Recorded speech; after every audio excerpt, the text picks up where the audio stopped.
Bienvenido al canal de Historias de Guerra.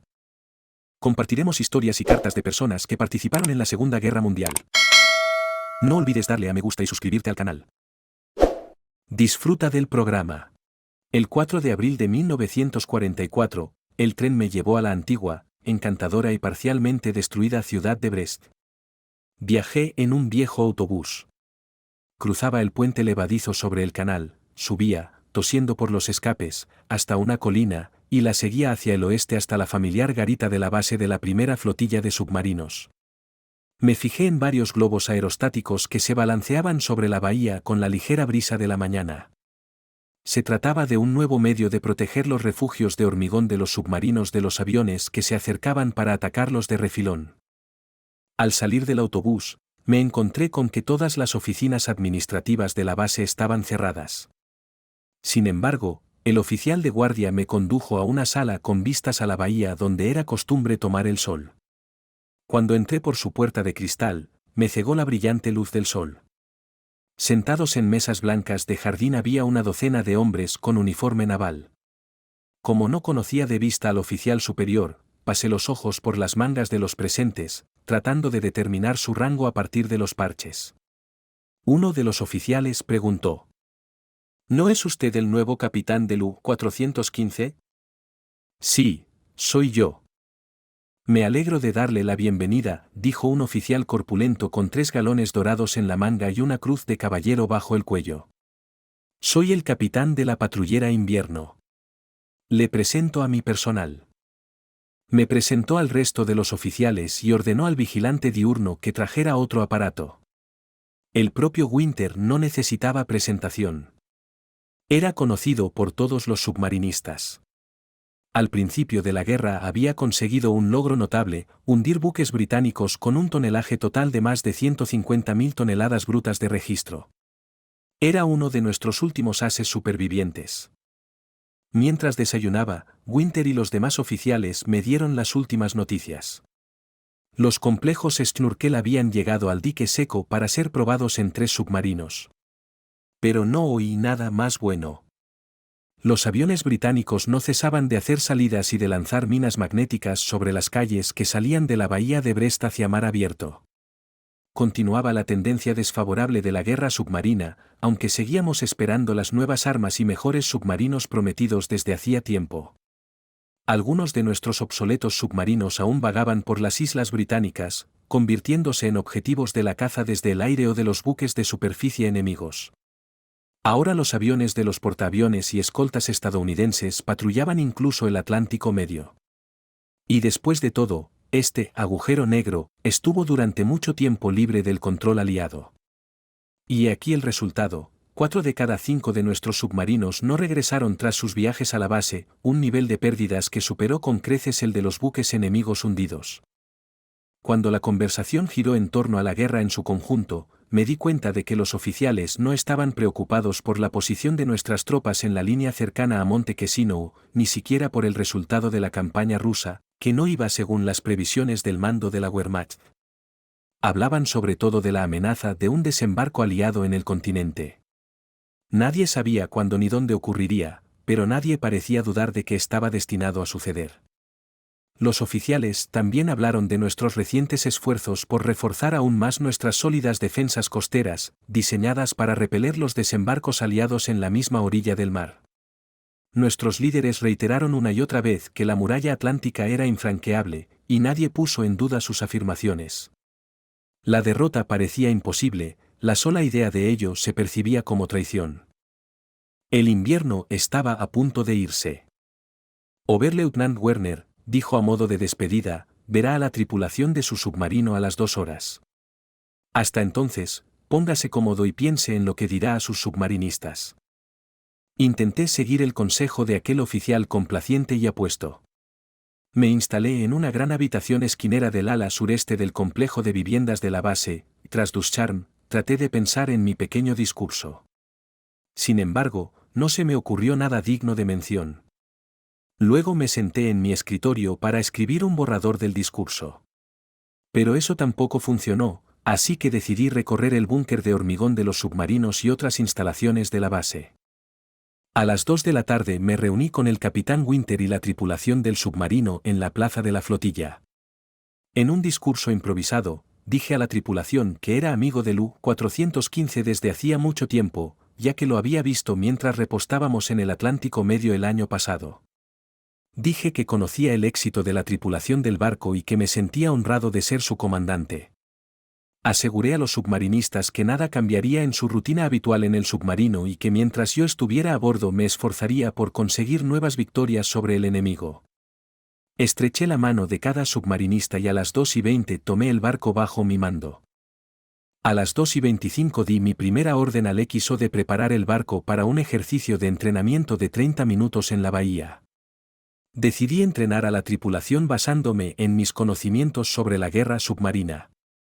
El XO condujo a la tripulación al pie de la colina. Yo, junto con el jefe de máquinas y el segundo oficial de guardia, los seguí, preguntando a mis compañeros sobre su servicio en el U-415.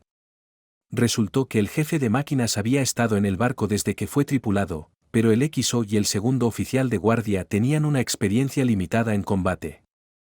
Me di cuenta de que al principio tendría que realizar una parte importante de sus tareas. El U-415 nos esperaba en la escotilla de su búnker. Descendí por la escotilla a la caseta e inmediatamente me encontré con un problema. El periscopio de la caseta era del tipo antiguo, y yo estaba acostumbrado a un instrumento totalmente automatizado, equipado con una silla giratoria, tracción eléctrica, diversos artilugios e integrado en un sistema electrónico. Utilizar este periscopio prehistórico requería ponerse en cuclillas para mirar por los oculares, y mover el cañón hacia arriba y hacia abajo exigía un arte acrobático. Una inspección minuciosa del submarino no reveló ningún otro defecto, salvo su edad, era un viejo caballo de batalla. Sin embargo, un radar equipado con muchos artilugios nuevos, 2 cañones gemelos de 20 milímetros y un cañón automático de 37 milímetros compensaban la falta de un periscopio moderno. A partir de ese mediodía y durante los 3 días siguientes, conduje el barco por la bahía de Brest, adiestré a la tripulación con inmersiones submarinas y di a los artilleros la oportunidad de disparar cargas reales con los cañones. Añadí varias novedades al entrenamiento de combate que consideré sumamente importantes. La tripulación, que tenía un instinto de conservación muy desarrollado, las adoptó. Hice trabajar duro a los submarinistas, llevándolos a la cima de la preparación para el combate y profundizando mi relación con ellos. Al 4.º día, estaba tan convencido de que el barco estaba listo para partir que pude presentarme a Winter. A partir de ese momento, todo transcurrió según la rutina diaria. Las tareas que yo había desempeñado durante años las asumían ahora mis oficiales. Tuve la oportunidad de prepararme mental y físicamente para la campaña. Al 3.er día recibí mis primeras órdenes operativas y poco después del desayuno me reuní con Winter en su despacho. Me explicó con calma y brevemente la misión de combate. Habíamos suspendido temporalmente las campañas prolongadas en el Atlántico y favorecíamos las incursiones a corto plazo en las zonas donde convergen las rutas de los convoys. Eché un vistazo. Winter desplegó una gran carta náutica amarilla y señaló la zona que el cuartel general había designado para las operaciones submarinas bajo mi mando. Como puede ver, su cuadrante está en la zona estratégica de los accesos al Canal de la Mancha. Tras estudiar el mapa, vi que la profundidad del océano en la zona especificada no superaba los 150 metros. Operar en aguas tan poco profundas tiene sus ventajas y sus inconvenientes. También me di cuenta de que hay reconocimiento aéreo y grupos concentrados de cazadores enemigos. Habría pocas posibilidades de salir a la superficie para ventilar los compartimentos del barco y recargar las baterías. En tales condiciones, sería improbable que el submarino sobreviviera sin un snorkel cuando escuadrones de aviones y escuadrones de destructores comenzaran a darle caza. El sentido común me decía que el U-415 estaba condenado, y sin embargo, no podía creer que me hubiera salvado de la destrucción durante tanto tiempo solo para ser víctima de un equipo obsoleto. Acepté la orden, la doblé y me la metí en el bolsillo de la túnica. Luego saludé a mi superior y salí. Por fin llegó la hora de hacerse a la mar, 9:30 de la noche, 11 de abril de 1944. La tripulación se reunió en la cubierta de popa. No nos despidieron los simpatizantes en el muelle, no hubo música ni flores. En el búnker de hormigón, mis órdenes sonaban ensordecedoramente. El U-415 avanzó lentamente por la popa hacia las aguas poco profundas de la bahía interior, luego giró y siguió al dragaminas, que se movía nerviosamente, por el largo y oscuro pasaje que conducía al Atlántico. Ya había navegado antes por esta ruta. Pero ahora estaba al mando de la tripulación del submarino, responsable de 58 hombres de la tripulación, y en un momento en que nuestras posibilidades de éxito y rescate eran mínimas. A las 10:45 la escolta dio la vuelta y sin previo aviso puso rumbo inverso. Su capitán nos deseó una feliz cacería. Aquel mensaje hacía tiempo que había perdido todo su significado. Me recordaba que nuestra salida al mar no era ningún secreto, porque en previsión del inminente desembarco de los aliados, que daría a los franceses la esperanza de la liberación, todos los trabajadores del dique seco, las camareras de los bares o las chicas de los burdeles estaban ansiosos por informar de cualquiera de nuestras acciones a los británicos. Con la partida de la escolta nos apresuramos a avanzar. Era necesario sumergirse lo antes posible, pues nadie quería ser bombardeado en la superficie. Pero, además de la amenaza aérea, teníamos que contar con los campos de minas instalados por los británicos.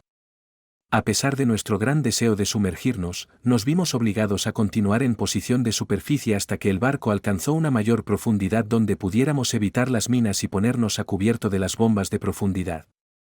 Durante todo este tiempo fuimos continuamente intervenidos por pulsos de radar. Nuevo pulso, rumbo 1 a 40, el volumen aumenta. Informó el operador del radar por el intercomunicador. Comprueba la profundidad con la ecosonda, informa constantemente, ordené desde el puente a la estación central. 31, 32, 33. No, esta profundidad no era adecuada para el buceo, y por lo tanto para el rescate de las minas. Las señales de radar son cada vez más fuertes, advirtió insistentemente la voz del intercomunicador. 37, 38, 40 metros. Pulsos, volumen 4. Gritó una voz desde abajo. ¿Alerta? Esperé unos segundos más, esperando ver el haz del reflector del avión atacante, y luego me agaché por la escotilla. El submarino rugió, moviéndose en arco y sumergiéndose a estribor bajo el agua, pero en las aguas poco profundas la inmersión era demasiado lenta. En cuanto me percaté mentalmente de este hecho, pues nunca antes había tenido que sumergirme tan cerca de la costa, se oyeron explosiones. 1, 2, 3, 4. Desgarraron la columna de agua y cada vez golpeaban el casco del barco por babor, lanzándolo más hacia un lado. Después de una fuerte sacudida, el barco tocó fondo a 46 metros de profundidad. No se produjo ninguna explosión de las minas que pudieran haber estado aquí. Es poco probable que a esta distancia del puerto hubiera alguna. Decidí que ya no seguiría la orden vigente, que prohibía sumergirse a menos de 80 metros de profundidad. A medianoche el U-415 volvió a subir a la superficie completamente solo, pero también en previsión de la aparición de aviones británicos. Anoté la hora en la esfera luminosa de mi reloj para determinar el intervalo entre nuestra inmersión y la salida a la superficie. 30 minutos más tarde, después de haber recorrido una distancia de 9 millas, 3 insistentes pulsos de radar nos hicieron sumergirnos de nuevo. El submarino se había hundido hasta 55 metros cuando se produjeron 12 explosiones, 4 en cada serie. El enemigo no escatimaba bombas, quería lograr nuestra destrucción con garantías. Salimos a la superficie y nos sumergimos una y otra vez en un interminable juego del gato y el ratón. Al anochecer nos habíamos sumergido por octava vez, y el número de bombas que el enemigo había utilizado contra nosotros había llegado a 40. El U-415 se movía silenciosamente bajo el agua en dirección a la entrada del canal. Pronto nuestros instrumentos acústicos captaron el débil ruido de las hélices y los chasquidos del Asdic muy al oeste. Un grupo de cazadores se apresuraba en nuestra dirección. La dirección del movimiento del submarino les fue indicada por una serie de explosiones de bombas lanzadas por un avión. Me tumbé en mi litera. Tenía los ojos cerrados, pero mi cerebro trabajaba intensamente. El ruido de las hélices de los destructores no tardó en oírse sin auriculares. Por momentos parecía que los cazadores habían hecho contacto con su presa. Sus radares perforaban continuamente el casco de acero del barco. Pero el tiempo pasaba, cada hora avanzábamos 2 millas con rumbo norte-noroeste y mucho después del mediodía nos separamos de los destructores.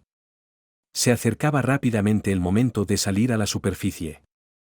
Y atreviéndonos a desoír el reconocimiento aéreo del enemigo, aunque los latidos de nuestros corazones habían llegado a su límite. Sin embargo, tuvimos la oportunidad de tomar aire y recargar nuestras baterías vitales. A las 10:15, el U-415 emergió en la noche despejada. Respiré una bocanada de aire frío. Soplaba una brisa fresca del oeste.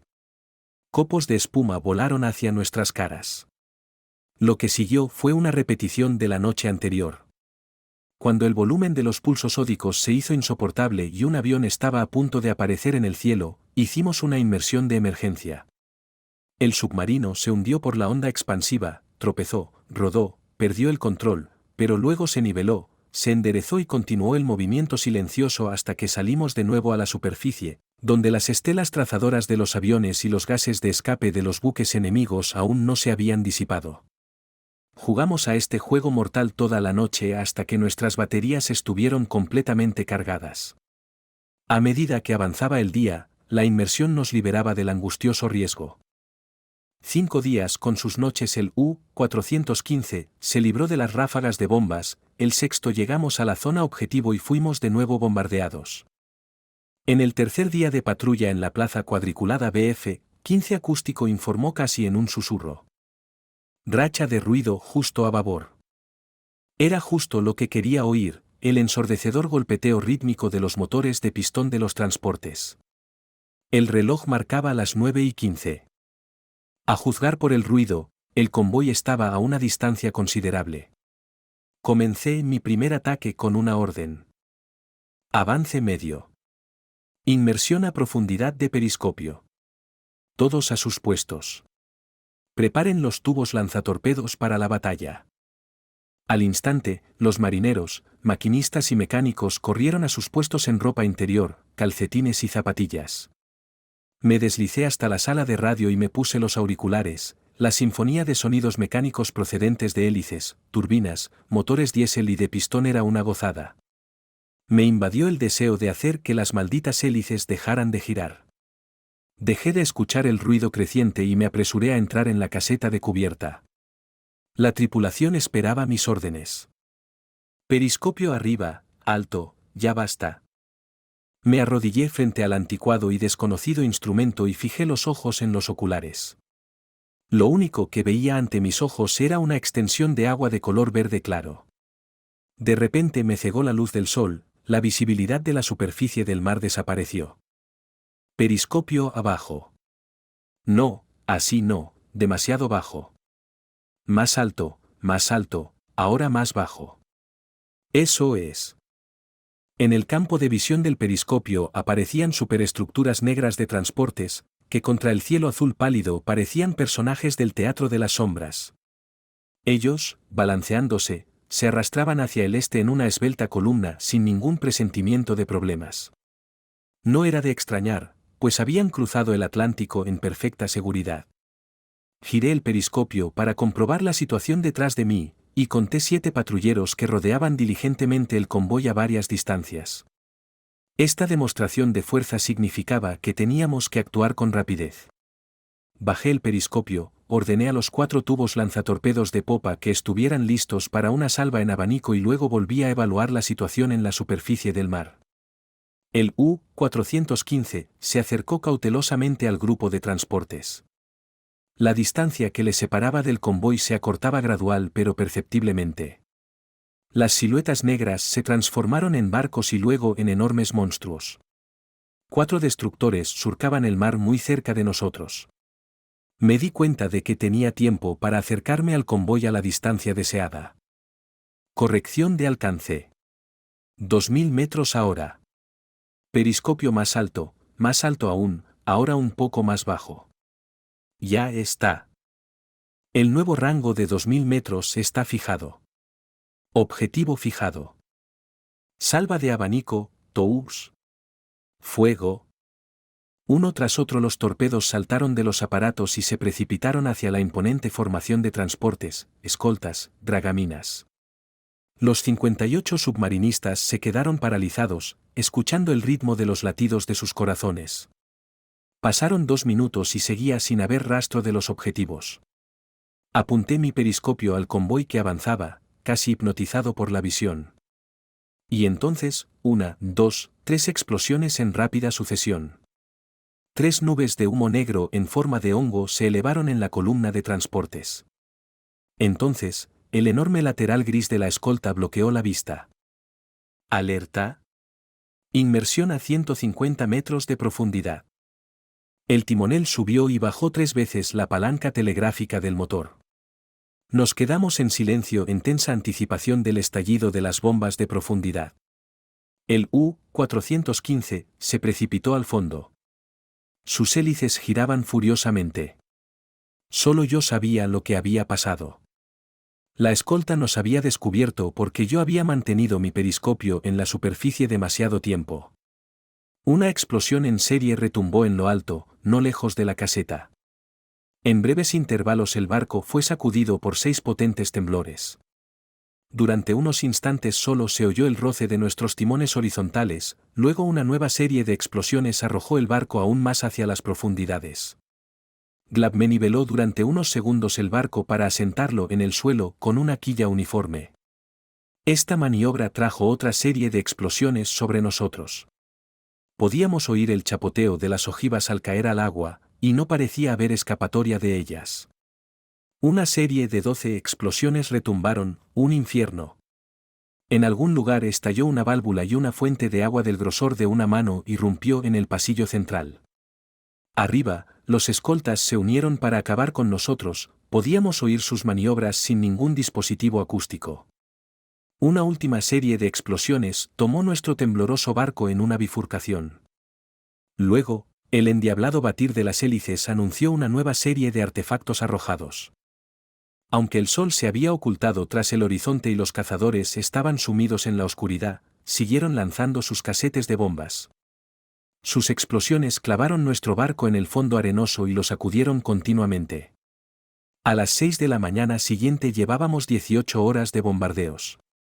Glabme consiguió mantener el barco a flote a pesar de las innumerables fugas, daños, roturas de tuberías y válvulas, falta de electricidad y de aire comprimido. Al mediodía, la intensidad del bombardeo no había disminuido. Al parecer, las escoltas británicas se turnaban. Podíamos oír cómo llegaban nuevos buques a nuestra zona de inmersión y continuaban su actividad con fuerzas frescas. Caía la tarde, pero los feroces golpes sobre nosotros no disminuían. Hacía tiempo que nos habíamos acostumbrado a los chasquidos de los pulsos de las DIC y al ruido de las hélices giratorias, que no cesaban, alcanzando un volumen máximo. Eran momentos en los que se lanzaba una masa de perdigones, en los que el estallido de las bombas golpeaba el casco de acero del barco con ondas de choque, en los que se nos hundía el corazón y algo relampagueaba en el oscuro casco y salpicaba agua. Eran momentos en los que nos sentíamos enterrados en el cieno. Y, sin embargo, de algún modo seguíamos vivos. La noche llegó de nuevo. Los británicos nos habían estado bombardeando durante 37 horas. Habían lanzado más de 300 ojivas y no iban a cesar en su cacería. Sin embargo, a las 2:15, el movimiento desordenado de los cazadores nos hizo pensar que su paciencia o tal vez su munición se había agotado. Las hélices de los escoltas dejaron de girar, luego aumentaron el número de revoluciones y después disminuyeron. Al cabo de unos minutos interminables, el ruido de las hélices de los escoltas, que se alejaba poco a poco, se extinguió en el horizonte oriental. El silencio golpeó el oído por su brusquedad. Cada sonido se amplificaba al estruendo de la explosión, el goteo del líquido sobre las planchas de cubierta, el chapoteo del agua en el fondo, la tos de los hombres que respiraban con dificultad, el tic-tac de los relojes de pulsera. Lentamente, muy lentamente, la tripulación se liberó de la tensión, dándose cuenta por fin de que el bombardeo había terminado. Una hora más tarde, el U-415 salió a la superficie a una fuente vivificante de aire fresco. Me colé por la escotilla hasta el puente. Los motores diésel arrancaron, los ventiladores zumbaron, el barco cogió velocidad y corrió hacia el oeste en la oscuridad. Antes del amanecer nos sumergimos. Glab me mantuvo el barco en movimiento a una profundidad de 25 metros, dándonos la oportunidad de recibir los primeros radiogramas de 2 días.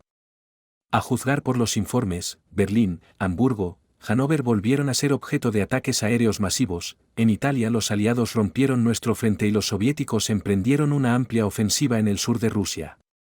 También supimos por los radiogramas del cuartel general que mientras el U-415 estaba entre la vida y la muerte, 3 de nuestros submarinos se perdieron. El U-342 fue bombardeado y hundido. El U-448 y el U-515 no respondieron a las preguntas del cuartel general durante varios días y probablemente murieron. Interceptamos radiogramas dirigidos a otros submarinos que se creía que seguían a flote.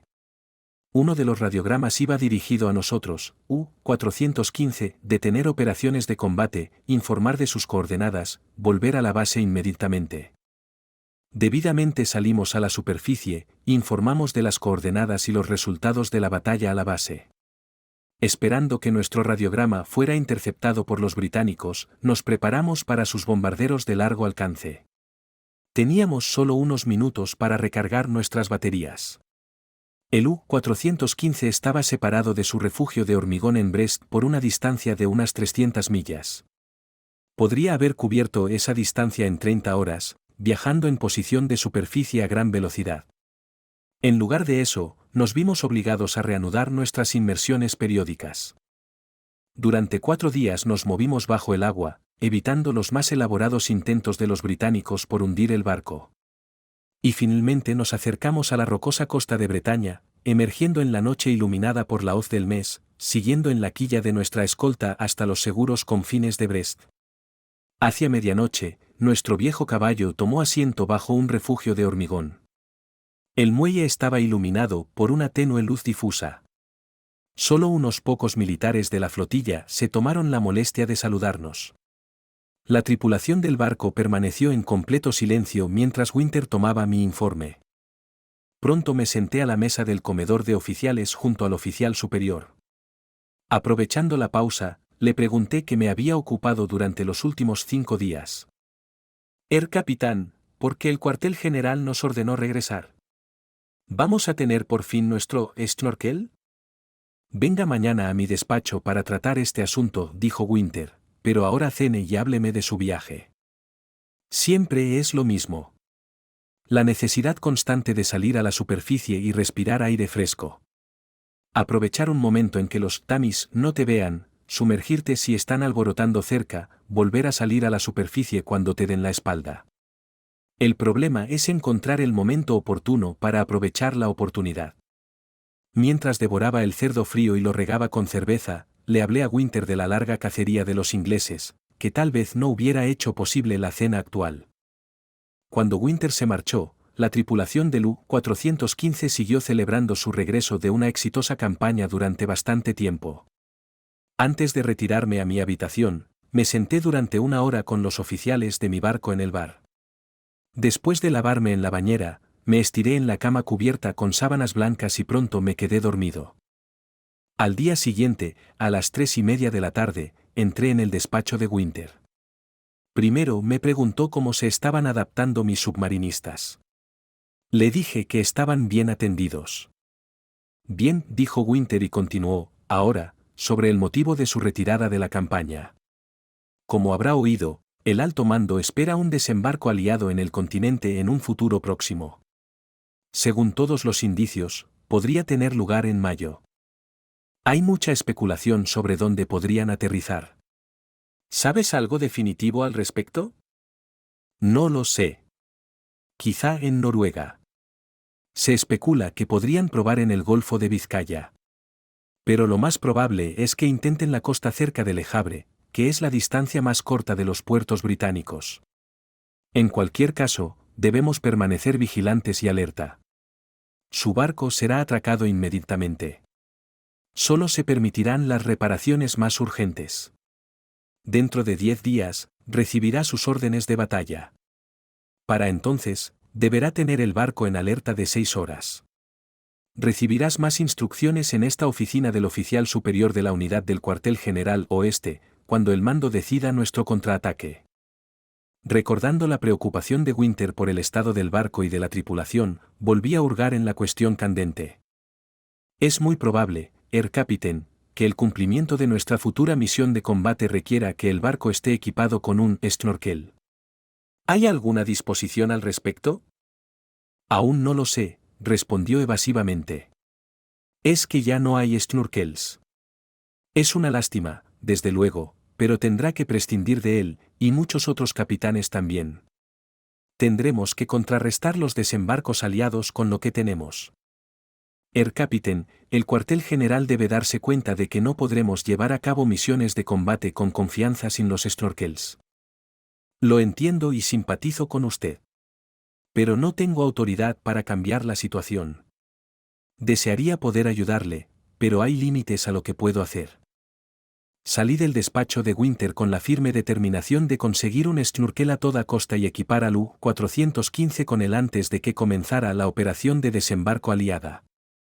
A juzgar por el armamento enemigo que habíamos observado en el mar, su fuerza de invasión debía de ser tan grande que ningún submarino nuestro podría ser utilizado con fines de combate sin el snorkel. Me perturbaba pensar en lo mal que el cuartel general se había imaginado el alcance del poder de combate aliado y lo poco que los jefes en Berlín habían aprendido de nuestras terribles pérdidas. Llevé al U-415 al dique seco y negocié el alcance de las reparaciones. Luego llamé a los astilleros de Lourya y St. Nesir para preguntar por la disponibilidad de snorkels de repuesto, aunque sin éxito. Se suministraban en cantidades tan escasas que solo 7 submarinos con base en Brest estaban equipados.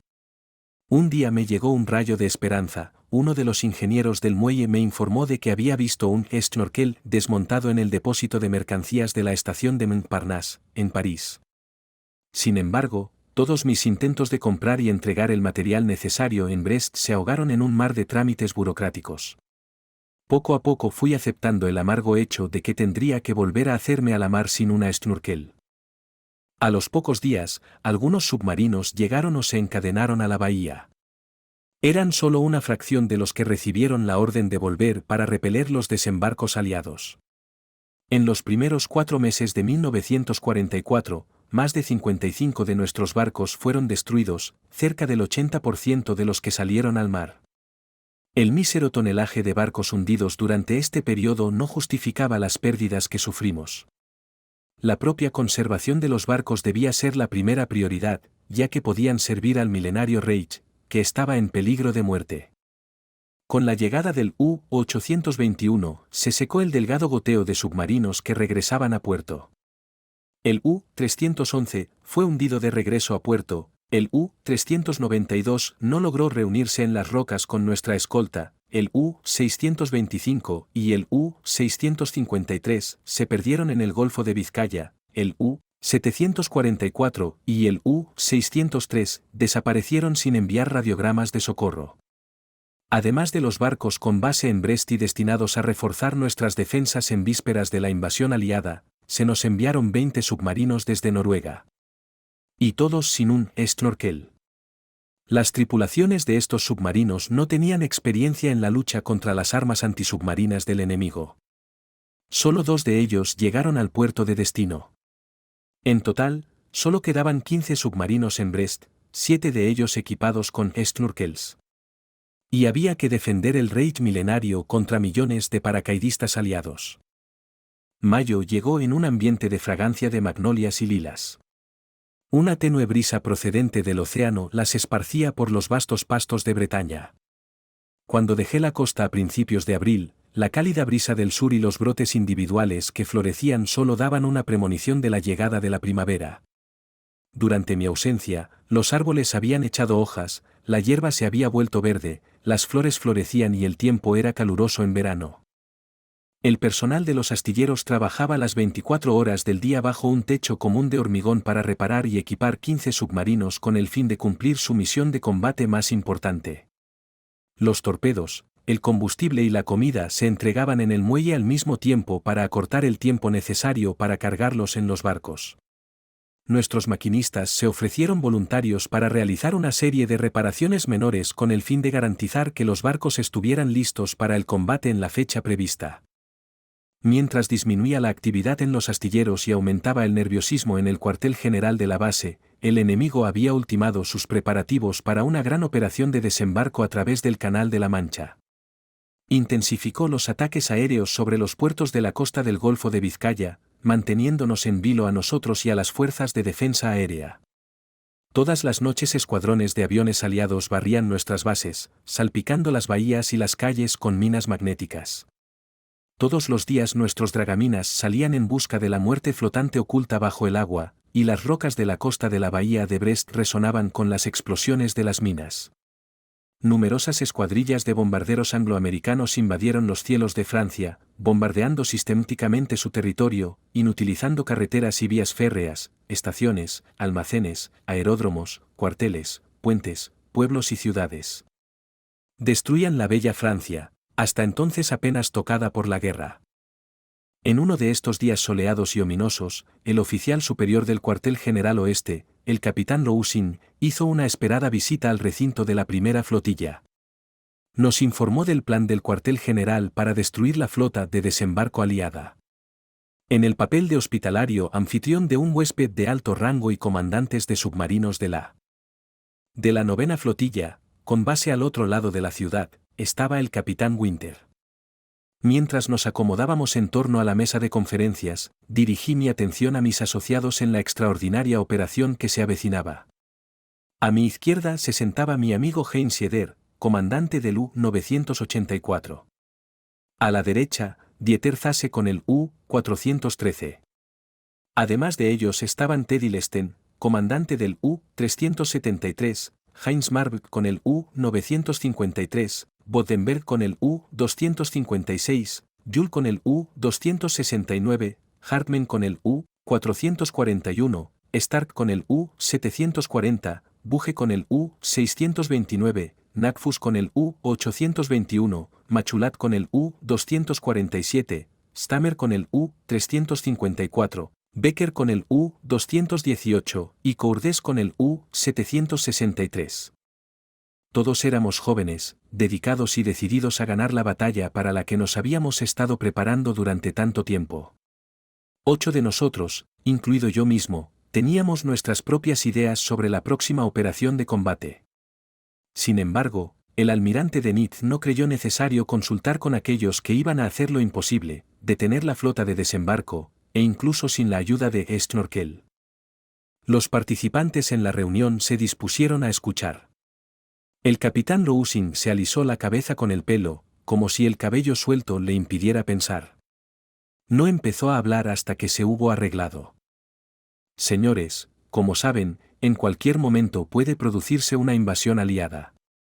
Deben estar listos para hacerse a la mar a cualquier hora. Como nuestra inteligencia no ha podido establecer la fecha y el lugar exactos del desembarco, solo les daré instrucciones generales. Debemos estar listos para repeler desembarcos en cualquier lugar. Noruega tiene 22 submarinos preparados para este propósito. Otros 22 están concentrados en la costa del Golfo de Vizcaya en los puertos de Lourien, St. Nesir, La Palisse y Burdeos. Sin embargo, lo más probable es que la fuerza de invasión simplemente cruce el Canal de la Mancha e intente desembarcar en nuestra costa a 20 a 50 millas de los puertos de Inglaterra. Entonces tendrán que unirse a la lucha. Las órdenes del cuartel general son concisas y precisas: ataquen y hundan las lanchas de desembarco. Como último recurso, embestir a los barcos enemigos para destruirlos. En la sala reinaba un silencio sepulcral. Los 15 capitanes, submarinistas experimentados, no podían creer lo que estaban oyendo. Era una auténtica locura. Habíamos luchado ferozmente durante meses de derrotas y pérdidas para preservar los submarinos y sus tripulaciones de la destrucción. Ahora que quedan tan pocos, el cuartel general propone sacrificar todo lo salvable sin tener en cuenta la continuación de la guerra. Es ridículo utilizar un submarino como torpedo. ¿Realmente hemos estado ganando experiencia y destreza en combate para suicidarnos? ¿Acaso este gesto sin sentido justificaba nuestra desaparición en el fondo del mar? Me recompuse y pregunté al emisario del cuartel general. Capitán, ¿significa esto que debemos embestir a los barcos enemigos, aunque quede la posibilidad de volver a puerto a por más torpedos? La orden es embestirlos. Esa es la directiva que me han ordenado transmitir a todos y cada uno de ustedes. Caballeros, seré franco, probablemente no podrán repetir el ataque. Por eso la orden es atacar tan enérgicamente, aunque signifique la autodestrucción voluntaria. Ahora estaba claro. Transmitió el significado y el contenido de la orden con bastante precisión, sin dejarnos otra cosa que actuar a la manera de los kamikazes japoneses. Se me ocurrió que esta orden reflejaba la toma de conciencia por parte del cuartel general de la desesperanza de la guerra. Pero aún no me atrevía a sacar conclusiones de esta conclusión. Heinz Sieder, cuyo barco estaba equipado con un snorkel, también se permitió hablar. Sugiero a este respecto, que los submarinos con snorkel fueran enviados ahora al Canal de la Mancha, Capitán. Es más ventajoso para nosotros atacar primero unas horas después de que el grupo de desembarco se haya hecho a la mar y antes de que desembarque en nuestra costa. No podemos permitirnos poner en peligro nuestros submarinos antes de que comience el desembarco, objetó nuestro invitado. Se les ordenará hacerse a la mar con mucha antelación. Tenemos un buen sistema de alerta temprana a lo largo de nuestra costa. Los detalles les serán comunicados en cuanto salgan de puerto. Sí, caballeros, tienen más preguntas, ahora es el momento de hacerlas. ¿Qué había que preguntar? Hemos sido entrenados para seguir órdenes sin cuestionarlas. Y sin embargo, los 15 capitanes discutimos unilateralmente las disposiciones no del todo reveladas de la orden. Y concluyeron que somos libres de hacer maniobras tácticas. Pero si nos encontramos con una fuerza de invasión, la atacamos hasta agotar todos nuestros torpedos y luego la embestimos. Los participantes en la reunión abandonaron el lugar. Todos se marcharon, invadidos por sombríos pensamientos. Me retiré a mi habitación, encendí la radio e intenté relajarme en un cómodo sillón. Supuse que las vanguardias de las fuerzas de invasión no permitirían que los submarinos, privados de snorkel, tomaran posiciones favorables en el Canal de la Mancha, cuando ya había comenzado la operación de desembarco. Estaba seguro de que 7 de mis amigos llegarían a una conclusión similar. Solo 7 submarinos equipados con snorkels tenían alguna posibilidad de atacar con éxito a la fuerza de invasión. Así que, en el mejor de los casos, nuestro mando podía contar con 7 submarinos en sus planes para repeler un desembarco a través del Canal de la Mancha. Estos hombres se enfrentarían, si mis estimaciones del poder naval aliado no me fallan, a una flota de invasión de miles de transportes, buques de guerra y lanchas de desembarco, por no mencionar los incontables aviones que cubrirían la operación de desembarco. Por supuesto, 7 submarinos son incapaces de detener semejante armada. Incluso la esperanza de que pudieran infligir pérdidas significativas a los aliados era una ilusión infantil. Si nuestro ejército y nuestra fuerza aérea se muestran incapaces de detener la invasión en las playas marítimas y de arrojar al mar a la fuerza de desembarco, entonces solo debemos contar con que Dios Todopoderoso salve nuestras almas y a Alemania. El establecimiento de una alerta de 6 horas privó a las tripulaciones de los 15 submarinos condenados de la oportunidad de pasear por la ciudad. Se cancelaron las vacaciones. Me aseguré de distraer a mis submarinistas de sus infelices pensamientos. Paseos en autobús, excursiones a pie, juegos y competiciones llenaron su tiempo libre. Se organizaron cursos de formación profesional. El capitán Winter hizo todo lo posible por alegrarnos la vida. Los capitanes pasábamos días soleados en el complejo turístico de la flotilla Leicestershire, nadando en el mar, tomando el sol, jugando al ajedrez y al bridge con chicas de los establecimientos de la administración naval que ignoraban nuestro fatídico futuro. Ya no hablábamos en voz alta del desembarco aliado, pero pensábamos en él constantemente al igual que pensábamos en nuestra inminente perdición. Todo nos recordaba la muerte, especialmente el dispositivo para salvar nuestras vidas. Un día vimos un ejercicio de submarinos en la bahía de Brest, equipados con snorkels. Nosotros, marineros y oficiales de submarinos sin snorkels, observábamos las maniobras de nuestros camaradas con negra envidia. Cuando veíamos que las pequeñas puntas de los snorkels apenas alcanzaban la superficie del mar, dejando tras de sí solo una corta estela espumosa. Nos parecía que nuestros camaradas tenían la muerte asegurada, mientras que nosotros no moriríamos. El domingo 28 de mayo, nosotros, 15 comandantes de submarinos, fuimos invitados a la división SS para ver con nuestros propios ojos qué medidas se estaban tomando para reforzar una de las defensas de la berma atlántica. Nos llevaron en camión a la costa del Canal de la Mancha y nos mostraron sofisticados equipos militares, puntos de tiro móviles de larga duración y fortificaciones. Unidades de infantería realizaron impresionantes maniobras, mostrando diversos tipos de equipos que se preparaban para repeler un asalto anfibio. La división contaba con personal de muy corta edad. Muchos de los soldados eran aún jóvenes menores de 18 años, y los oficiales no eran mucho mayores. No obstante, nos pareció que el ejército, la Luftwaffe y las SS eran capaces de cortar de raíz la operación de desembarco.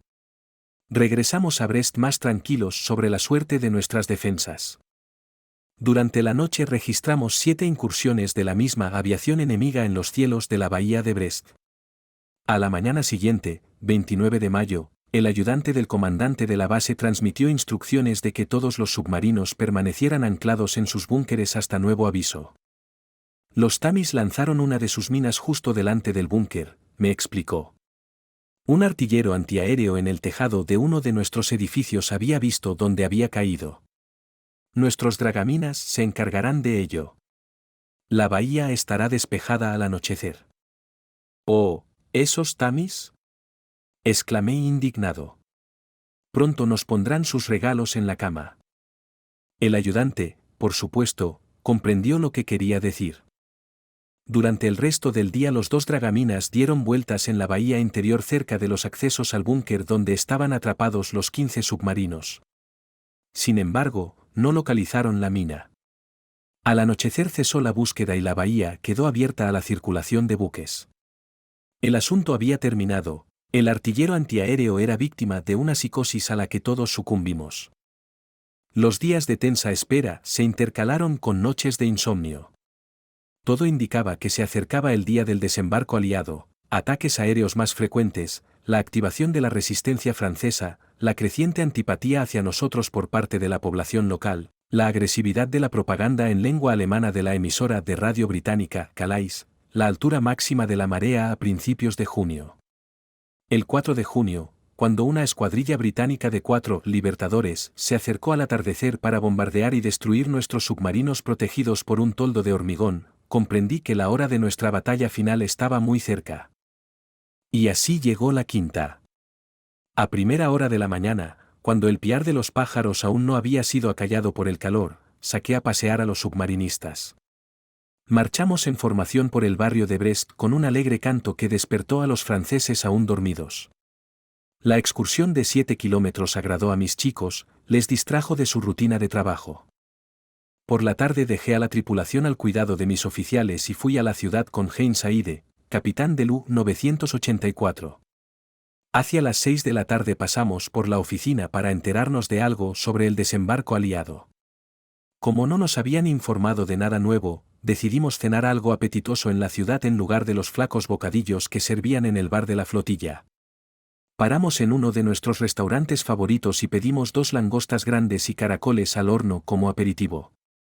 Saide y yo disfrutamos de una clásica cena bretona, pero nos vimos privados de la oportunidad de socializar con las chicas guapas, que últimamente se habían vuelto demasiado tímidas y poco cooperativas. Me acordé de Marguerite de St. Denis y pensé amargamente en el hecho de que no volvería a verla en París.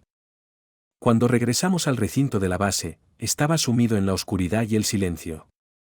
Por todas partes las luces estaban apagadas, sus ocupantes parecían dormidos. Solo la guardia nocturna y los operadores de radio de guardia estaban despiertos. En mitad de la noche me despertó el ruido de unos puños que golpeaban mi puerta. El oficial de guardia gritaba con voz agitada. «Alarma, los aliados avanzan, alarma». En un segundo estaba en la puerta. ¿Dónde desembarcaron? En Normandía, el desembarco está en pleno apogeo. Corrió a despertar a mis amigos. Encendí la luz y miré el reloj. Marcaban las 3:47, 6 de junio de 1944, pensé con fastidio. mientras los aliados abordaban barcos y lanchas de desembarco, calentaban los motores de sus cazas y bombarderos, cruzaban el Canal de la Mancha para darnos un golpe aéreo, nosotros dormíamos serenamente sobre sábanas blancas como la nieve a 200 millas de donde deberíamos estar ahora. En mi estado de excitación, me puse el uniforme militar y no me afeité. Había poco que hacer. Recogí tranquilamente mis cosas, las doblé ordenadamente y las guardé en el armario. Metí un cepillo de dientes y un tubo de dentífrico en el bolsillo del pecho de mi uniforme verde. Me puse la túnica y cerré la habitación. Bajé las escaleras y salí del edificio hacia el búnker de hormigón. Había llegado mi hora. No volvería más. Cuando crucé la pasarela, la tripulación de mi barco ya estaba alineada en cubierta para pasar lista. El XO informó. Robert Lieutenant, la tripulación está reunida. El submarino está listo para zarpar. Me levanté la visera de la gorra y miré a la fila de submarinistas. Descansen, muchachos. Sabéis que el enemigo ya ha desembarcado en nuestra costa o está desembarcando ahora. Ya no podemos impedirlo. Pero podemos impedir nuevos envíos de armas y refuerzos a los paracaidistas desembarcados. Haremos todo lo que podamos. Prepárense para hacerse a la mar. Todos a sus puestos. No había necesidad de decirles toda la verdad. En cuanto a mi tripulación, para ellos este viaje iba a ser como siempre. Me paseé por la cubierta, esperando la señal para hacerme a la mar. Cerca estaba el U-629, comandado por Bouguet. Con él había vaciado bastantes botellas de vino en Leicestershire mientras caíamos en una racha de despreocupación y diversión. Aunque solo nos separaban unas horas de la batalla final, intercambiamos sonrisas y buenos deseos. Luego seguí paseándome por la cubierta. Pasaron los minutos. Pasó una hora. Por fin la noche pasó lentamente. Al amanecer sobre la costa de Normandía, la mayor operación de desembarco de todas estaba en pleno apogeo. Una inmensa flota, más de 4.000 buques de desembarco con 30 divisiones de los aliados a bordo, 800 destructores, cruceros, acorazados, buques de guerra de otras clases, se acercaba a la costa de Europa, sometida al fuego de incursión de 10.000 aviones enemigos.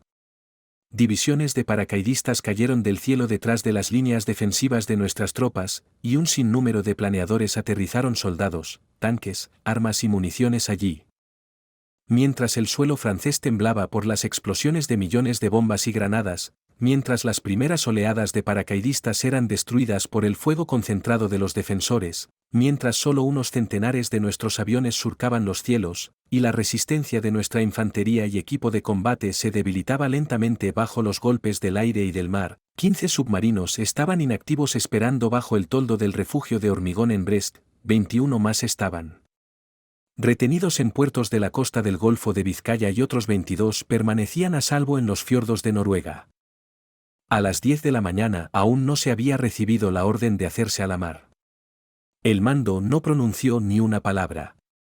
Nuestros muchachos llevaron un aparato de radio a cubierta para escuchar las noticias. Se informaba de la heroica resistencia de nuestros ejércitos y de cómo estaban lanzando al mar a los paracaidistas. Sonaban fanfarrias y marchas militares, destinadas a inculcar a la población que la mayor batalla de todas iba a terminar con nuestra completa victoria. Las tripulaciones de los 15 submarinos, en estado de máxima alerta, acogieron la noticia y bailaron en cubierta al ritmo de la música militar. Las órdenes se daban y cancelaban en cuestión de minutos. Poco a poco aumenta la confusión. A mediodía, los submarinos seguían en el muelle. Los rumores y las falsas alarmas se sucedían como novillos en una carrera de pánico. A las 2:40 los 15 capitanes recibimos la orden de presentarnos en el despacho de Winter. Hubo un silencio sepulcral mientras Winter nos entregaba a cada uno nuestras órdenes en un sobre cerrado. Abrí mi sobre azul, desdoblé el trozo de papel de color rojo que contenía las tardías instrucciones de León y me quedé mirando la línea de teletipo. Las letras se arrastraban unas sobre otras. Lo leí todo. U-415 hacerse a la mar a medianoche y dirigirse en posición de superficie a toda velocidad a la costa de Gran Bretaña entre Cabo Lazard y Hartland Point. Atacar y destruir los transportes enemigos. La orden era aún más descabellada que la que había llegado antes del cuartel general. Exigía que yo y 7 de mis amigos, aquellos cuyas lanchas no estaban equipadas con snorkels, permaneciéramos en la superficie del mar y nos dirigiéramos sin protección alguna a la costa sur de las Islas Británicas en un momento en que el cielo estaba ennegrecido por 1000 aviones y el mar estaba plagado de cientos de destructores y buques patrulleros. Es bastante obvio que no habríamos escapado a la destrucción hasta el momento en que se hubiera presentado la oportunidad de embestir a los transportes en los puertos británicos. Los 7 submarinos equipados con snorkels tuvieron más suerte.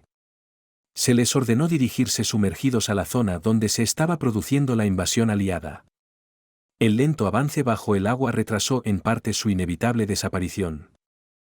El capitán Winter caminaba pálido y hosco. Estrechó la mano con firmeza a los comandantes con los que había entablado amistad. Había hecho todo lo posible para que nuestros últimos días en tierra fueran agradables y significativos. No podía hacer nada más. El reloj marcaba más de las 5 de la tarde cuando regresé al búnker de hormigón. No se oía la radio.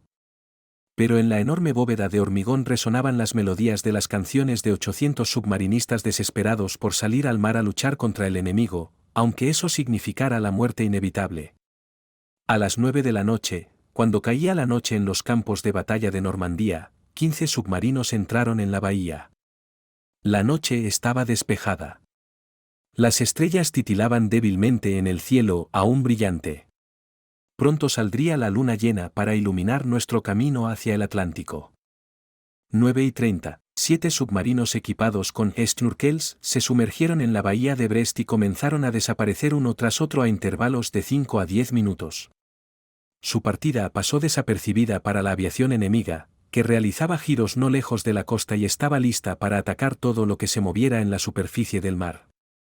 Mientras los submarinos se movían bajo el agua en formación de quilla por el estrecho paso de la bahía al canal, nosotros, menos privilegiados, nos colocamos junto a la escolta, esperando a que el enorme círculo rojo de la luna saliera y nos mostrara el camino. 10:30, los buques guardacostas se pusieron en marcha hacia la boca de la bahía. En cuanto llegaron al espacio operativo, nuestros motores diésel tosieron y las siluetas negras de 8 submarinos siguieron al dragaminas. El primero fue el U-441, al mando del capitán Hartmann. Como el más veterano entre nosotros, asumió el papel de líder. Detrás de la popa de su barco le seguía el U-413 Zase. El siguiente en la fila era el U-373 de Teddy Leston. Tras ella el U-740 Stark, el U-629 Buxe, el U-821 Nakfusa, liderado por mí el U-415 y cerrando la línea el U-256 Bottenberg. En el sureste, la luna llena se alzaba sobre el horizonte. Colgaba en el cielo como una linterna gigante, iluminando la larga línea de submarinos y reflejándose claramente en el mar sereno. En contra de las normas, todos los submarinistas llevaban sus chalecos salvavidas amarillos. El puente del barco estaba repleto de montones de munición, la caseta de cubierta convertida en un arsenal. Los artilleros antiaéreos estaban de guardia en sus cañones en tensa espera del primer avión enemigo. Yo estaba en mi lugar, tratando de mantener el barco estrictamente en la quilla del U-821 y mantener una distancia de 300 metros de ella. 11:10, los primeros pulsos de radar fueron captados por nuestros Bug y Fly, tan pronto como la orilla desapareció de la vista.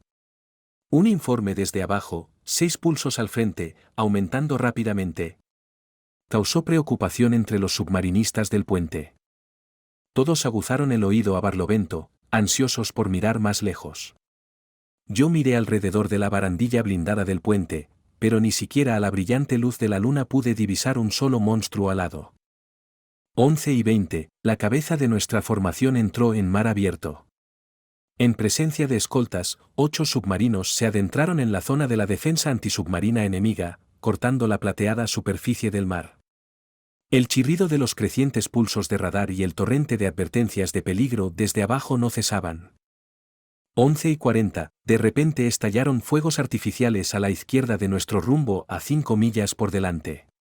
Nos habían avisado de que varios destructores nuestros estaban haciendo la travesía de Lourdes a Brest. No debíamos confundirlos con buques británicos.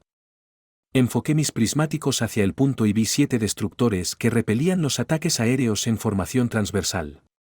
Ambos bandos intercambiaron miles de balas trazadoras y proyectiles. Las bengalas planeaban sobre nuestros barcos, añadiendo su brillante luz blanca al resplandor amarillo de la luna.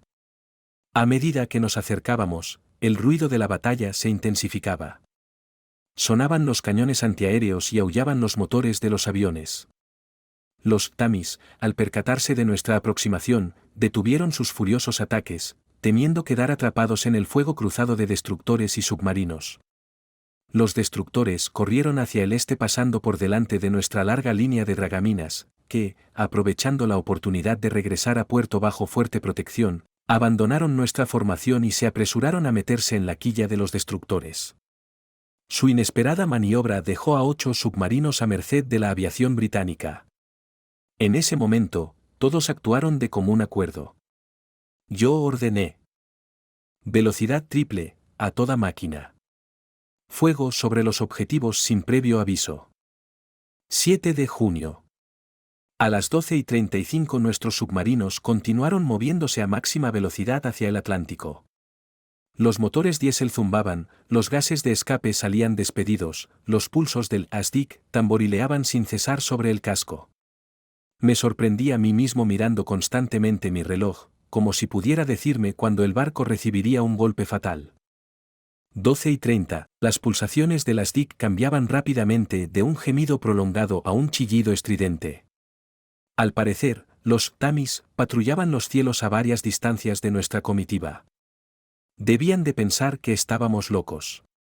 De vez en cuando podía oír el rugido de los motores de los aviones a una distancia bastante cercana, pero no pude detectar ningún aeroplano. Las manecillas del reloj avanzaban lentamente por la esfera. Al parecer, los británicos estaban esperando refuerzos. Nuestra vista se agudizó y nuestros corazones latieron rápidamente en previsión de un ataque aéreo. 1:12, comenzó la lucha. De repente los submarinos de cabeza fueron atacados. En diferentes direcciones volaron balas trazadoras, luego se oyó la batalla de cañones antiaéreos. Fuentes de agua se elevaron hacia el cielo. 1:17, uno de los aviones enemigos se incendió. Destelló como un cometa, voló sobre el barco de cabeza, lanzó 4 bombas y se estrelló en el océano. Por las explosiones de las bombas perdió el control del U-413 Zase. Su timón vertical de babor se atascó y el barco quedó fuera de servicio. Rápidamente perdió velocidad y desapareció bajo la superficie del océano. 1:25, el avión se lanzó de nuevo al ataque, apuntando de nuevo a los barcos de cabeza. Los 3 submarinos, brillantemente iluminados por bengalas, disparaban con fuerza y mantenían a raya a los aviones. Se produjo un impresionante espectáculo de fuegos artificiales que envolvió tanto al avión como a las lanchas. De repente, los Tamis volaron. Los impulsos del radar mostraron que rodeaban nuestra formación, preparando otro ataque. Trepé por encima de la barandilla del puente, intentando ver o al menos oír a los aviones en vuelo. 1:45, el objetivo del nuevo ataque británico era un submarino que seguía al final de la formación a nuestra popa. El cuatrimotor Liberter se aproximó por estribor y lanzándose sobre la proa del U-256, intentó bombardear nuestra formación por la retaguardia. Las tripulaciones de las lanchas antiaéreas de Bodenberg abrieron fuego.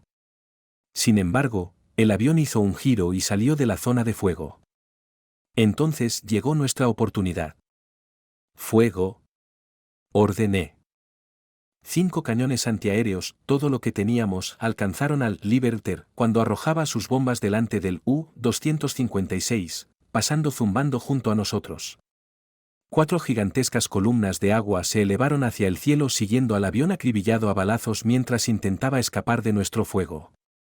Sin embargo, nuestro cañón antiaéreo de 37 milímetros no falló. El avión explotó y cayó al agua. El U-256, dañado por las bombas lanzadas, perdió el movimiento e impotente se congeló detrás de nuestra popa, cayendo lentamente fuera de la formación general. Lo vimos por última vez. Al darme cuenta de que el fracaso del U-256 nos convertía en un objetivo principal en caso de ataque desde la cola de la columna, ordené llevar más munición a los cañones antiaéreos. Los impulsos aumentaron espectacularmente. Sin embargo, durante algún tiempo los británicos no atacaron. 2:20, ahora los impulsos venían del lado de estribor. De repente de la oscuridad nocturna a la derecha apareció Sunderland. Avión a estribor, altura 40 metros, fuego. Grité. Siguieron ráfagas cortas de nuestros cañones gemelos de 20 milímetros. El piloto, sin embargo, hábilmente dirigió la máquina directamente por encima de nosotros fuera del alcance de nuestro fuego y dejó caer 4 bombas. Al mismo tiempo fuimos atacados en rumbo 90 desde la banda de estribor del Libertador, disparando desde todos los cañones. Un momento después 4 explosiones estallaron cerca del centro del barco. Levantaron al U-415 del agua e hicieron caer a nuestros marineros sobre las planchas de cubierta.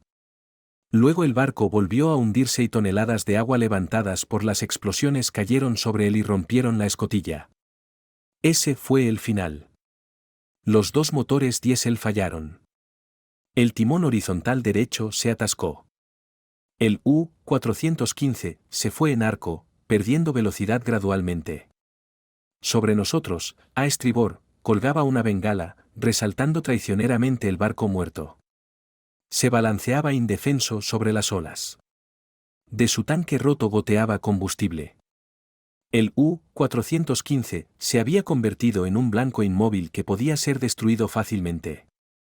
Confundido, miré a través de la escotilla hacia el oscuro espacio del casco. Parecía como si toda la vida se hubiera detenido allí. La ansiedad se apoderó de mí. El barco podía hundirse en cualquier momento, así que ordené. Todos a cubierta. Preparad los botes salvavidas y las vueltas. No se oyó ni un ruido como respuesta. Los ocupantes del sólido casco debían de estar aturdidos por las explosiones. Pasaron segundos interminables. A lo lejos, los aviones zumbaban, preparándose para otro ataque. Iba a ser fatal. De repente, los submarinistas, despertados del shock, empezaron a subir por la pasarela. Se apresuraban a tomar aire fresco, lanzando salvavidas de goma al puente. Empezamos a preparar botes salvavidas. Mientras tanto, los artilleros antiaéreos apuntaban con sus cañones a aviones invisibles que daban vueltas sobre una presa indefensa. La rapidez del ataque y los graves daños nos impidieron enviar una señal de socorro. Pensé sombríamente, es el destino de muchos de mis amigos caídos, una muerte silenciosa y tácita. El U-415 esperaba el golpe final. Como el barco no parecía a punto de hundirse, ordené a los submarinistas que se refugiaran detrás de la caseta de cubierta y dejaran de bajar los botes salvavidas. Estaba decidido a permanecer a bordo mientras el barco se mantuviera a flote y a devolver los disparos mientras quedara munición y los artilleros pudieran disparar los cañones antiaéreos. Sin embargo, resultó que no estábamos destinados a perecer sin previo aviso. El radiotelegrafista consiguió poner en marcha un radiotransmisor y enviar un radiograma al cuartel general sobre la catástrofe. 2:28, el aumento del rugido de los motores de los aviones anunció un nuevo ataque. Otro, Sunderland, se acercó por estribor, disparando furiosamente. Al pasar sobre nuestro puente, lanzó un racimo de 4 bombas. Las ensordecedoras explosiones echaron el barco a un lado. Fuimos atacados por la izquierda por un Liberter. Nuestras tripulaciones con cañones antiaéreos gemelos de 20 milímetros abrieron fuego inmediatamente contra la cabina, vaciando rápidamente los cargadores. El monstruo negro barrió el puente, lanzó 4 ojivas y se alejó a toda velocidad, lanzándonos gases de escape a la cara. Mientras el submarino se lanzaba hacia la izquierda y 4 columnas de agua se elevaban hacia el cielo cerca de los tanques centrales de estribor, un artillero antiaéreo con un cañón automático de 38 milímetros introdujo una serie de cargas reales en el fuselaje del bombardero. El avión, envuelto en llamas, se estrelló contra el mar. El rugido de los motores del Sunderland se apagó. Luego todo quedó en silencio. Cerca del barco aún brillaba una pequeña llama en la superficie. El 415 agonizaba, pero seguía a flote. Fly y Bug estaban fuera de combate, nos quedamos sin medios de alerta. El puente fue perforado por proyectiles. La explosión de un proyectil mató a un artillero antiaéreo. Muchos resultaron heridos. El XO gemía de dolor, tenía la espalda muy cortada por la metralla. Después de la batalla sentí calor. Creyendo que estaba sudando, me pasé el dorso de la palma de la mano por los ojos inflamados. Cuando se pusieron rojos, me di cuenta de que me corría sangre por la cara. La gorra blanca estaba agujereada por pequeños fragmentos como un colador, algunos de los cuales me cortaban la cabeza. Entonces oí la voz del jefe de máquinas desde abajo. El barco está haciendo agua por la cocina y las válvulas de proa. Hay una fuga importante en la sala de radio. Intentaré arreglarlo si puedes alejar los aviones. ¿Puedes hacer que se sumerja? Pregunté. No puedo prometer nada. No tenemos energía. Pero haré lo que pueda. Bajé a la cubierta resbaladiza. Estaba agrietada en varios sitios por los proyectiles que golpearon los tablones antes de rebotar en el agua y estallar. Uno de los contenedores de bombas golpeó el tanque central en el lado de estribor y dejó una profunda abolladura en él. Peor aún, los tanques de lastre de popa a estribor se rompieron. El combustible salió de ellos en un potente chorro, extendiéndose rápidamente por la superficie del mar. A cada minuto aumentaba el peligro de una nueva incursión. El submarino se balanceaba débilmente sobre las olas del océano, paralizado y casi muerto. Los próximos 20 o 30 minutos iban a traer el final. Con el corazón palpitante, esperábamos otro ataque o la muerte en las profundidades del mar. De repente sonó la voz ronca del jefe de máquinas. El barco está listo para sumergirse a una profundidad limitada, no más de 20 metros. Solo el motor es capaz de 80 revoluciones. ¿Podrá mantenerla a esa profundidad o el barco se hundirá? No lo sé, pero puedo intentarlo. Decidí arriesgarme. Los submarinistas de arriba descendieron rápidamente por la escotilla redonda a su ataúd de acero. Vi cómo la cubierta se iba sumergiendo poco a poco y cerré de golpe la tapa de la escotilla. Unos segundos después, el agua envolvió al U-415. En el interior, el casco parecía haber sido atravesado por un huracán. Con el parpadeo de las luces de emergencia, atravesé una cubierta sembrada de grifos, conductos, cables, cristales rotos, respiraderos, literas y mesas. El agua azotaba a través de los agujeros de la sala de radio, las válvulas de la proa y la cocina. Ambas rótulas del timón estaban dobladas, y en el lado de estribor tan mal que no se podía girar el timón. El juego de baterías de proa estaba agrietado y el compartimento lleno de electrolito. La sala de radio estaba destrozada, el girocompás también. El medidor de profundidad quedó inutilizado, los compresores eléctrico y diésel quedaron destruidos, ambos periscopios rotos, el diésel de estribor arrancado de su base y la bomba principal de la centrifugadora destrozada. Como los mandos mecánicos de los timones vertical y horizontal estaban atascados, ordené que se accionasen manualmente. Movimiento suave y silencioso. Solo se oye el leve zumbido de un motor eléctrico y el tintineo amortiguado de las herramientas. Poco a poco el alma y el cuerpo se liberaron de la terrible tensión. Durante varias horas avanzamos, yo dirigía el barco y el ingeniero jefe supervisaba los trabajos de reparación. Avanzábamos casi a ciegas, confiando únicamente en una inexacta brújula magnética, constantemente preparados para que el barco cayera al fondo. 10 y 27, de repente, a 27 metros de profundidad, el barco sufrió una fuerte sacudida. Le siguieron dos más. Chocamos contra un arrecife frente a la costa de Bretaña. La situación era crítica porque no podía orientarme con el periscopio. Timón a la derecha. Explota el tanque de flotabilidad 3. Rumbo 2 a 70. Otra sacudida, una, otra, luego un sonido penetrante. El cañón de hierro se sacudió bruscamente y salió volando 15 metros.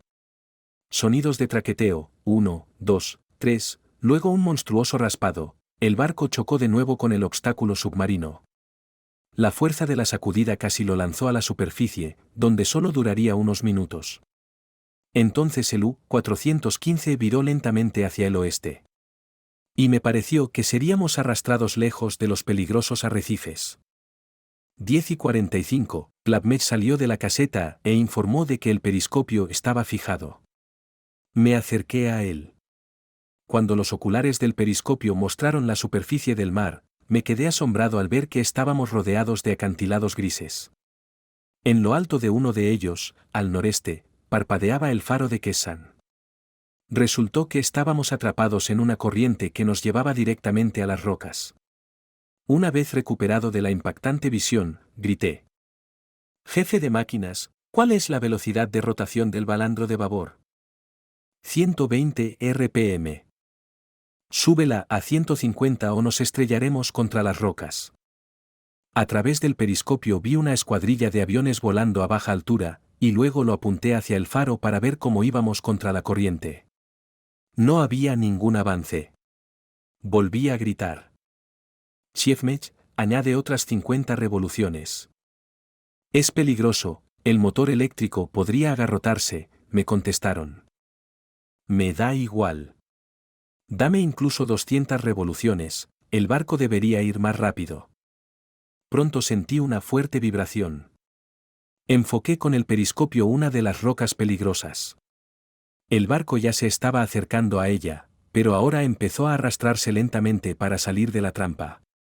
Al cabo de 40 minutos rodeamos el arrecife más alejado por el oeste y me froté el cuello sudoroso con alivio. Cuando la marea empezó a bajar, hice virar el barco en su rumbo anterior hacia el sur y ordené reducir la rotación del balandro a unas seguras 100 revoluciones. El XO transmitió la alarmante noticia de que nos quedaríamos sin energía en menos de 2 horas. Si esto era cierto, debíamos abandonar el barco inmediatamente. Sin embargo, yo no quería abandonarlo. Esperaba alcanzar el punto de encuentro con nuestra escolta mediante una audaz carrera en posición de superficie. 1:30, el barco se mueve a profundidad de periscopio. El cielo es patrullado por aviones en 4 o 6 unidades. No se ve tierra. 1:45, continúa el movimiento. Una escuadrilla de aviones bimotores pasa a 1 milla al norte de nosotros, casi tocando la superficie del mar. 1:58, aparecen 2 Liberters por el este. Aparté el periscopio y esperé a que se alejaran. 2:10, periscopio de nuevo sobre la superficie.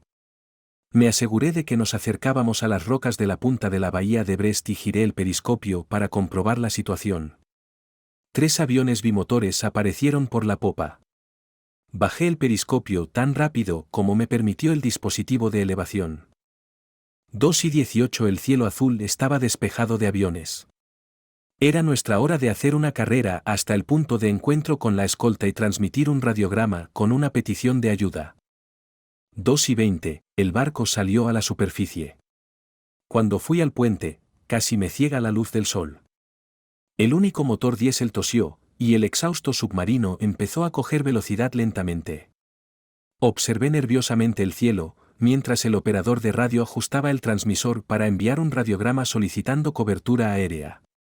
Luego siguieron interminables minutos de soledad en el puente. El barco atravesó la zona controlada por el enemigo, dejando tras de sí una espesa columna de combustible. El cielo permanecía inexplicablemente libre de aviones. Pocos minutos después llegamos al punto de encuentro acordado con los escoltas. Giré el barco hacia el este para acortar la distancia a la costa.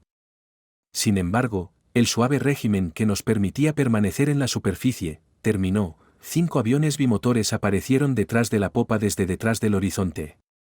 Al instante nos sumergimos. Un desastre. El barco, privado de potencia, se descontroló, se fue a pique con el trimado a proa y se hundió hasta el fondo a 42 metros de profundidad tras una potente sacudida. Pocos segundos después, retumbaron las explosiones de las cargas de profundidad. El agua se precipitó al interior del barco, inundó las planchas de cubierta y llenó el fondo. Había peligro de que el agua llenara el compartimento de baterías de popa. El agua pesaba sobre el U-415. Si el enemigo nos obliga a permanecer mucho tiempo bajo el agua, ya no podremos salir del fondo del mar. 7:35. El agua provocó un cortocircuito en el accionamiento eléctrico de nuestra única bomba en funcionamiento. Las posibilidades de salir a la superficie disminuyeron rápidamente. El casco del barco se volvió tan silencioso como una tumba. Solo se oía el goteo del agua. Corrí la cortina verde de mi litera y empecé a pensar en cómo salir de la situación. 11. La ayuda de la base podía llegar en cualquier momento, si captaban nuestra señal de radio. Ordené encender los instrumentos acústicos, pero el acústico solo oía el ruido de nuestro propio submarino.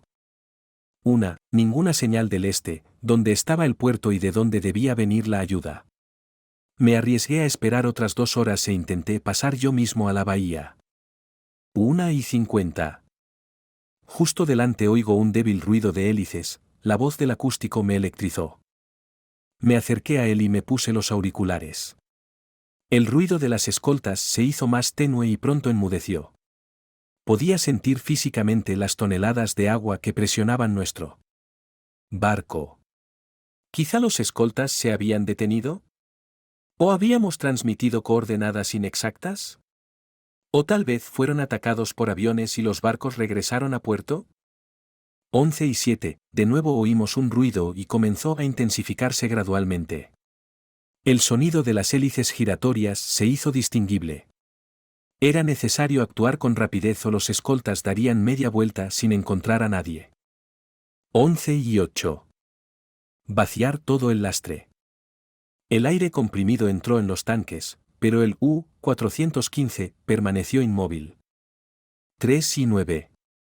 Deja de soplar los tanques 1 a 3, todos a popa. El barco seguía sin moverse. 3:10. Todos al compartimento de proa. ¿Soplen todos los tanques? Ordené. 03, p.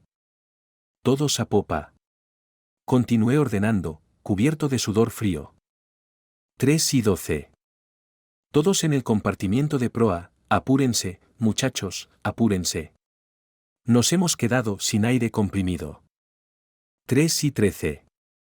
¿Todos a popa otra vez? El barco empezó a balancearse suavemente. Se tambaleaba, temblaba, pero se elevaba cada vez más, salvándose. En la superficie se estremeció por última vez, se soltó y se quedó inmóvil. Abrí la tapa de la escotilla y salté a la oscuridad. 2 sombras se movían delante de nosotros.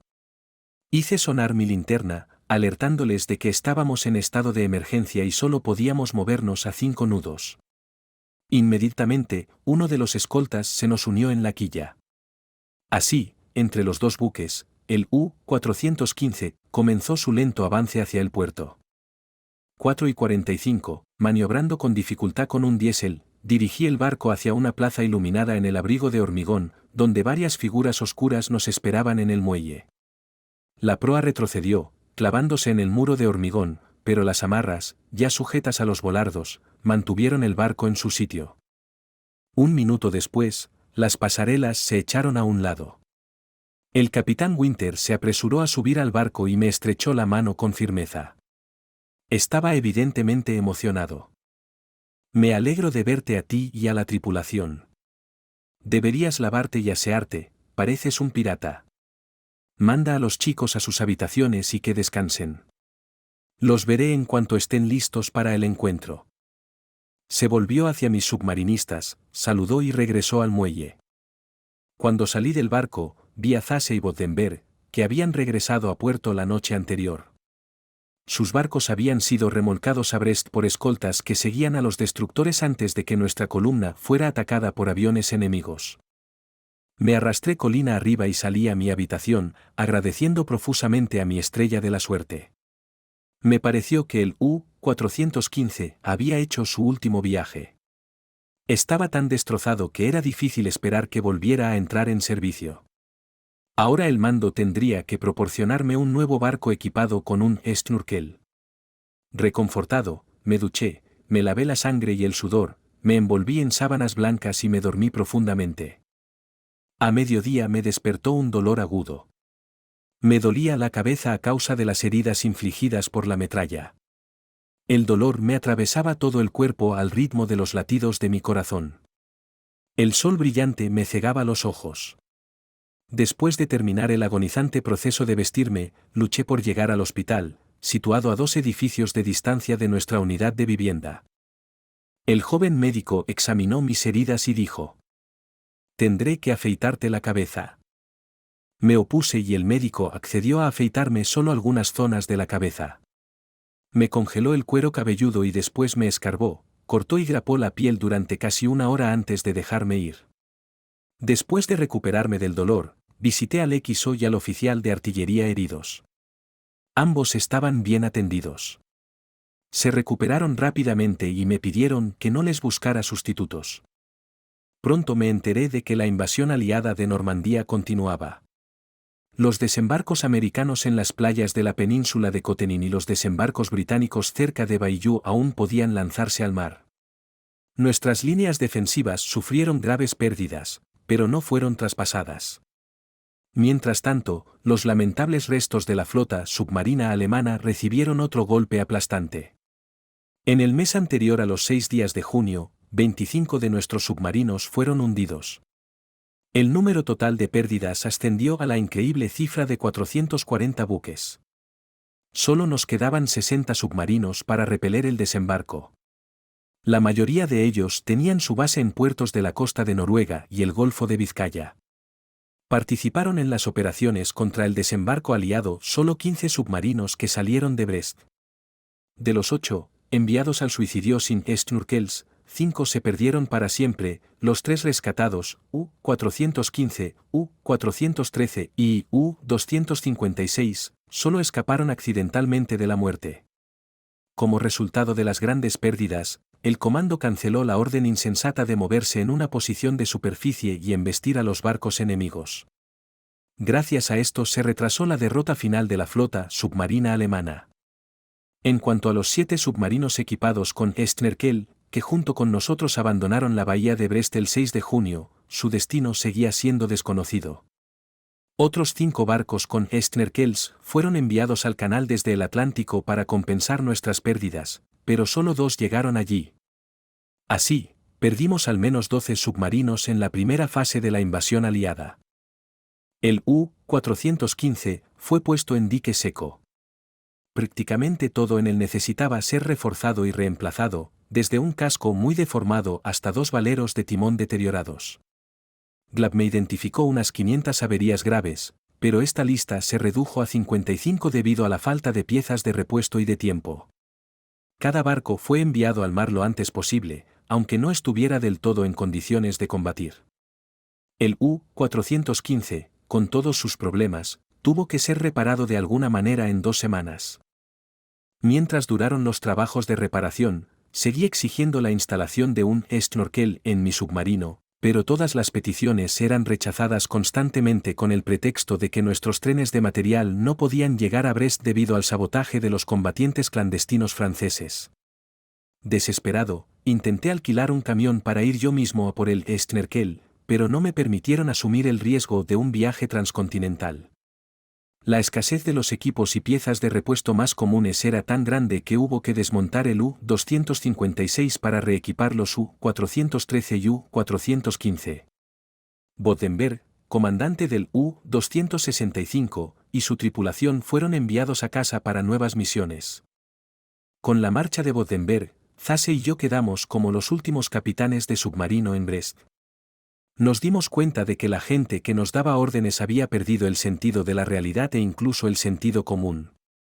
Pero nos enseñaron a seguir órdenes, razonables y no tan razonables, y por eso estábamos condenados a perecer junto con el U-415 y el U-413.